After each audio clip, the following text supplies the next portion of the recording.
മഹിളാ കോൺഗ്രസിൻ്റെ ജില്ലാ പ്രസിഡന്റ് ഗായത്രിയാണ് എന്നോടൊപ്പം ഉള്ളത്.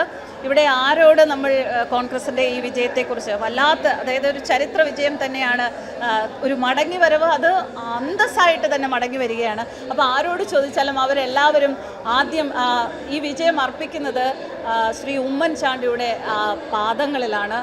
ഗായത്രിയോട് നമുക്ക് ചോദിക്കാം, ഒരു നന്മയുള്ള മനുഷ്യൻ, ഒരു മനുഷ്യന് പോലും ഒരു കുറ്റം പറയാത്തൊരു മനുഷ്യൻ, ആ മനുഷ്യൻ സഹിച്ച അനുഭവങ്ങൾ അത്രമാത്രമായിരുന്നു.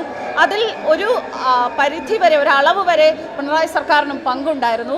ശരിക്കും ഈ മടങ്ങി വരവ് നിങ്ങൾ ആ നന്മയുള്ള മനുഷ്യനെക്കുറിച്ച് ആലോചിക്കുമ്പോൾ എങ്ങനെയാണ് ആഘോഷിക്കാൻ അല്ലെങ്കിൽ വിലയിരുത്തപ്പെടുന്നത്? ആദ്യമായി തന്നെ നമ്മുടെ UDFന് ഇത്രയധികം സീറ്റ് കിട്ടും, നമ്മൾ പ്രതീക്ഷിച്ചു, 100-ലധികം സീറ്റ് കിട്ടുമെന്ന് പ്രതീക്ഷിച്ചു. ഇത് ഉമ്മൻചാണ്ടി സാറിൻ്റെ വിജയമാണ്. 10 വർഷമാണ് നമ്മുടെ UDFുകാർ ഇതിനുവേണ്ടി കാത്തിരുന്നത്. അദ്ദേഹം അനുഭവിച്ച വേദനകൾ നമുക്ക് എല്ലാവർക്കും അറിയാം. അദ്ദേഹത്തിനൊരു കേസിലേക്ക് വലിച്ചിഴയ്ക്കുകയും പിണറായി അടക്കമുള്ളവർ ആ കേസിൽ അദ്ദേഹത്തിനെ ഒരു കരുവാക്കി തീർക്കുകയാണ് ചെയ്തത്.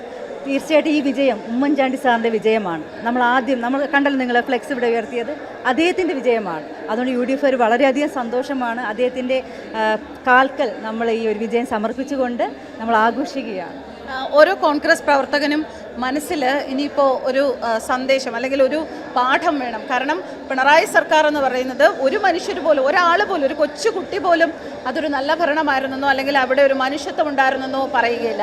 അതേസമയം ഉമ്മൻചാണ്ടിയെക്കുറിച്ച് ആലോചിക്കുമ്പോൾ എല്ലാവർക്കും ആ മനുഷ്യൻ്റെ നന്മയാണ് മനസ്സിലുള്ളത്. ആ ഒരു നന്മ അത് എങ്ങനെയായിരിക്കും കോൺഗ്രസിൻ്റെ തുടർ ഭരണത്തിൽ, എവിടേക്ക് നിങ്ങൾ ശ്രദ്ധിക്കും കൂടുതൽ? തീർച്ചയായിട്ടും ഇനി ഈ പ്രാവശ്യം ഭരണം കിട്ടുമ്പോൾ വളരെയധികം ശ്രദ്ധയോടുകൂടിയാണ് നമ്മൾ മുന്നോട്ട് പോകുന്നത്.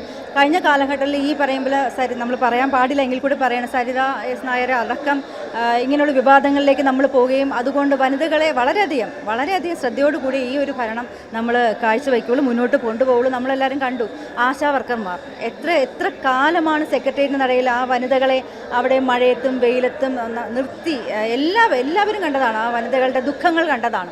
ആശാ വർക്കർമാരുടെ സമരം, അതുപോലെ തന്നെ നമ്മുടെ ശബരിമല വിഷയം, എന്തെല്ലാം വിഷയങ്ങളാണ് ഈ 10 വർഷം കൊണ്ടുണ്ടായത്.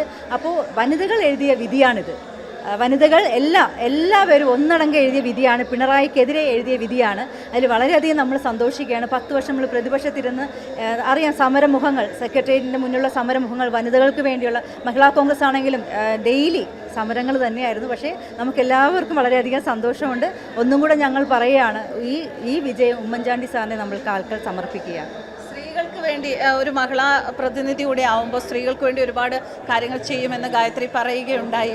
ഏറ്റവും ആദ്യം താങ്കൾ സജസ്റ്റ് ചെയ്യാൻ ആഗ്രഹിക്കുന്നത്, ആശാവർക്കർമാരുടെ കാര്യം സൂചിപ്പിച്ചു, എന്നാലും ഏറ്റവും ആദ്യം നമ്മുടെ നാട്ടിലെ സ്ത്രീകൾക്ക് വേണ്ടി താങ്കൾ സജസ്റ്റ് ചെയ്യാൻ ആഗ്രഹിക്കുന്നത് എന്തായിരിക്കും? സ്ത്രീകൾക്ക് വേണ്ടി ഒരുപാട് സംരംഭങ്ങൾ തുടങ്ങാനുള്ള ആഗ്രഹം നമുക്ക് എല്ലാവർക്കും ഉണ്ട്. ബിസിനസ് ആയാലും അതുപോലെ ജോബ് ആയാലും സ്ത്രീകൾക്ക് സുരക്ഷിതമായിട്ട് മുന്നോട്ട് കൊണ്ടുപോകാനുള്ള സംരംഭങ്ങൾ തുടങ്ങണമെന്ന് നമ്മളൊരു ചർച്ച ചെയ്തിട്ടുണ്ട്.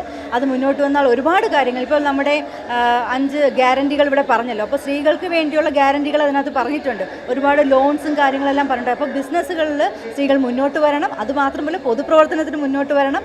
എന്തുകൊണ്ടും സ്ത്രീകൾക്ക് വൻ നേട്ടമായിരിക്കും നമ്മുടെ UDF ഗവൺമെൻറ് വരുന്നതുകൊണ്ട്. കോൺഗ്രസിൻ്റെ പുതിയ ഈ ഒരു കോൺഗ്രസ് സർക്കാർ ഇനി നമ്മുടെ കേരളം ഭരിക്കാൻ ഒരുങ്ങുമ്പോൾ എല്ലാ സ്ത്രീകൾക്കും സമാധാനമായി ജീവിക്കാൻ സാധിക്കും എന്ന ഉറപ്പോടുകൂടി തന്നെയാണ് അവർ കയറുന്നത്. എന്തായാലും നമുക്ക് ഇനി അടുത്ത 5 വർഷം എന്ന് പറയുന്നത് വളരെ സമാധാനം നിറഞ്ഞ ഒരു കാലയളവായിരിക്കും. ഒരു ദുസ്വപ്നത്തിൽ നിന്ന് ഒഴിഞ്ഞു മാറിയ ഒരു ദിവസമാണ് ഇന്ന് എന്ന് നമുക്ക് ഉറപ്പിച്ച് പറയാം. എന്തായാലും കോൺഗ്രസ് സർക്കാരിന് അഡ്വാൻസ് ആയിട്ട് ആശംസകൾ നേരുകയാണ്.